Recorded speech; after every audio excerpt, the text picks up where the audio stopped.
Alright, what is up guys? KharmaMedic here and welcome back to another dose. I did it, I've actually gone and done it. I've finally finished the huge, soul-destroying, life-crushing USMLE Step 1 exam. It's finished, it's done with, and I can put it all behind me. USMLE Step 1 what? First aid book who?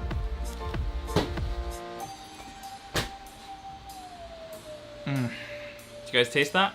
It's the taste of freedom. I know, I can't believe it either. This huge thing that I've dedicated my life to for the past 6 months or so is gone. I feel like I have this big hole in my life that I need to replace with something else. And that's where these YouTube videos come in. I'm flying to Greece in a couple of hours, as I always do whenever I take a holiday or a break. It's gonna be so wonderful to just be able to actually relax, enjoy the sun, hang out with my friends, just do something different. I've literally been sat down at this desk almost 10 hours a day for like 5 or 6 months. Like, can we soak that in for a second? So yeah, I'm just really excited to honestly be a normal human again, like get back to normal activities in my life, socializing, you know, going to the gym and things like that. I've really missed those things. All right, I've got 2 big things that I want to update you guys on in this video. The first of which is my USMLE Step 1 exam. I want to tell you guys a little bit about it, what the experience was like and how it went. And then the second thing is that I'm about to start my 4th year of medical school. 4th year of medical school. Damn, that has a really nice ring to it. All right, now before we get into it, can I just can I take a quick moment to just say a thank you to the 407,000 subscribers on my YouTube channel. I don't know if you guys can see that, but 407,000. You guys are absolutely mad. That's crazy. I don't know how you guys have gone and done that. Hello to everyone. Oh, I forgot to zoom out. Hello to everyone who's new. Hi, my name is Nasser. Hopefully you know that by now. Thank you for subscribing to this channel. Thank you for watching these videos. I hope you enjoy them and I hope you find them useful. I'll be making plenty more to come in the coming weeks and months and everything like that. So make sure you subscribe if you haven't already. All right, now let's talk about the USMLE Step 1 exam. It's an 8-hour long exam that consists of 7 one-hour blocks of questions and then 1 hour of break time that you can use to split up however you want between those 7 blocks. So on the day of the exam, I actually wasn't that nervous, which I was kind of surprised about. Even when I was like on the tube going there and when I was standing outside the building or waiting in line to get checked in, I found myself to be like pretty calm. I was taking deep breaths and just telling myself, you know, you've done everything that you can up until this point and whatever happens now happens. You've done your best. However, the night before the exam, I was definitely super anxious and nervous. I actually hadn't even thought about the fact that my exam was going to be the next day until my sister and I were having a conversation at lunch and she was saying, oh, you know, everything's gonna be finished tomorrow, you're gonna be done, it's all gonna be over, aren't you so excited? And that's kind of when it hit me that everything I've worked for the last 6 months is about to culminate in a single day, in a single like 8-hour setting. So yeah, that felt like a lot of pressure and that's when I started to get really anxious and nervous. So thankfully it seems like the night before I got all that nervousness and anxiety out of me, and then on the actual exam day I was pretty chill. The exam center itself was pretty intimidating. There's like cameras everywhere. There's cameras looking at your desk from a top-down view. There's cameras in the hallways. Like, you have to walk through a metal detector and you have to have your sleeves checked and your trouser pants checked and your pockets turned out every single time you enter. The audio! All right, let's try that again. Your ankles are, you have to turn out all of your pockets. What is happening? I swear, construction has like plagued me here.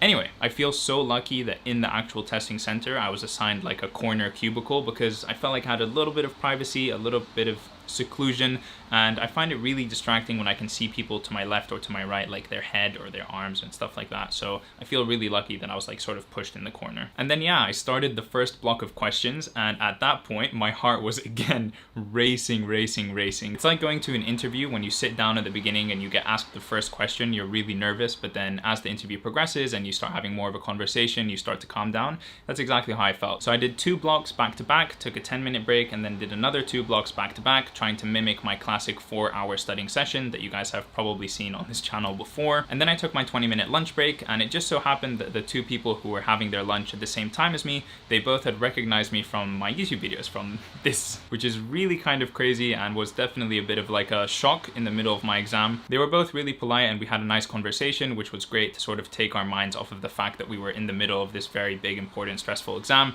And yeah, if you guys are watching this, I hope you smashed it and best of luck. So then after lunch, the 5th block was fine. And then sort of halfway through the 6th block, moving into the 7th block, I was so exhausted. I wasn't tired like I wanted to sleep. I was just so drained, like mentally drained. I had been focusing as hard as I possibly could, you know, really using my brain cells and my energy to try and get these questions right for the last like 5 or 6 hours. And so I was so defocused by the time I hit that last block. And every time the thought popped into my head that, you know, you only have 30 questions left and then you'll be done with this exam, or you only have 5 questions left and you'll be done with this exam, I tried to push all of that away as best as I could. I didn't want to distract myself. I just wanted to stay completely focused on what I was doing and then think about all of that later. And then yeah, pretty much before I knew it, my exam was over. The the software application closed, and I was just staring at a blank screen, and I just kind of stared at my desk and I was like, oh my god, like, is this it? Am I done?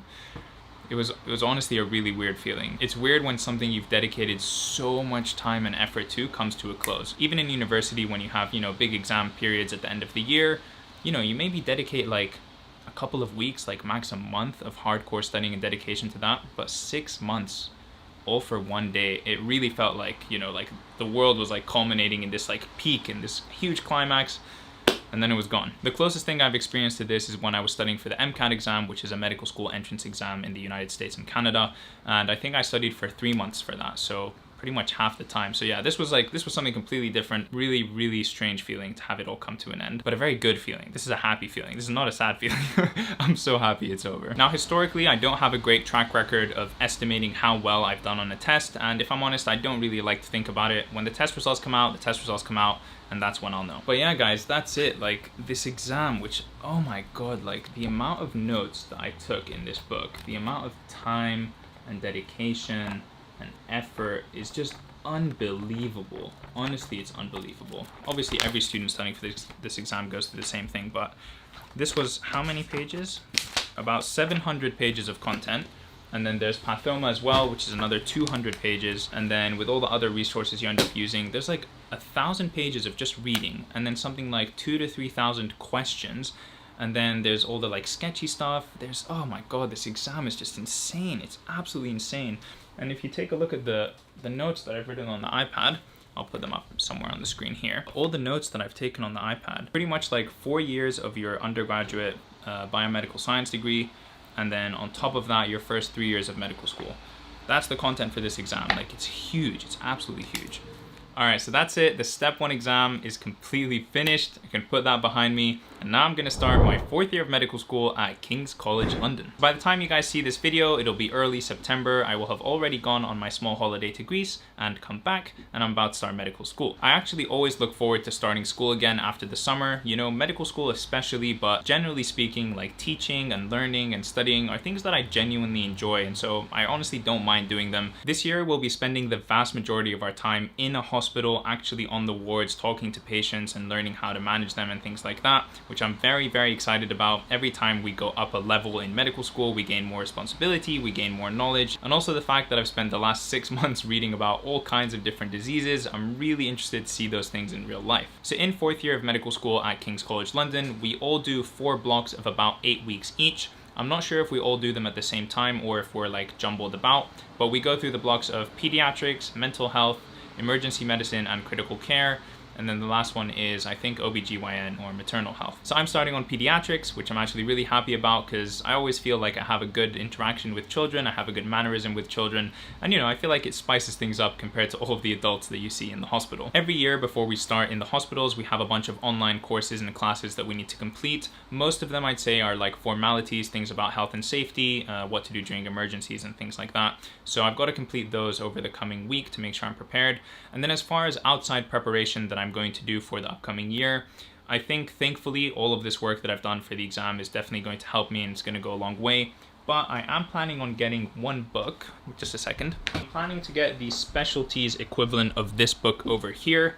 If you guys aren't aware of this book or you don't know about it, it's basically like a shorthand pocket book for all the major organ systems of the body, and it covers a whole bunch of different diseases and management. It's very helpful. It's something that I used a lot when I was studying for my exams at King's College London. And I carry it on the wards with me. If I'm honest, I don't really check it that much when I'm on the wards because I find that there's enough for me to do already without having to pull out a book. Even though historically I've very rarely used books to accompany my lectures in medical school, because now we have so few lectures and so much time spent in the hospital on placement, I think it's going to be helpful to have a book so that I can sort of follow along and take a look at what are the types of things that I should be seeing or should be learning about while on placement. Luckily, I've been placed in London-based hospitals for most of my placements over the next 2 years, so I'm not going to have to move anywhere for like 8 weeks at a time. There's only one placement where it might make more sense to do that because it's a little bit further away, but I think I'll see how it goes when we get there. So yeah, I'll be able to stay in London, stay within my social circle, within the social life that I have here, which I think is really great. I think it would be a shame if in my 4th and 5th year of medical school, I would have to sort of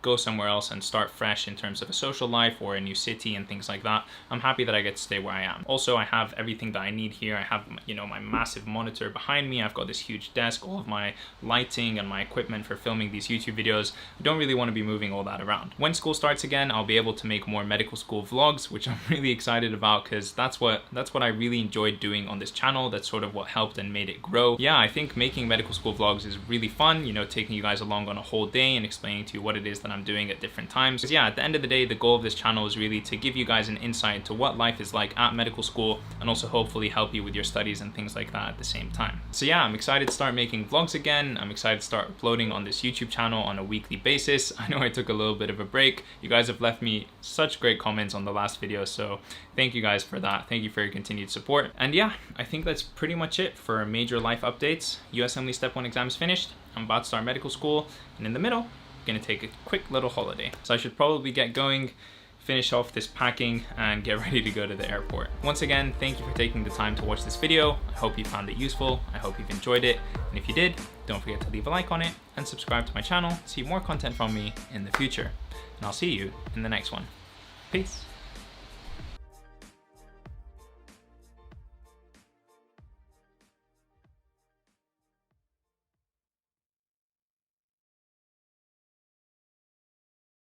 Guess who's back? Guess who's back? Guess who's back? But I'm done. I'm done. Alright, that's probably not going in the edit.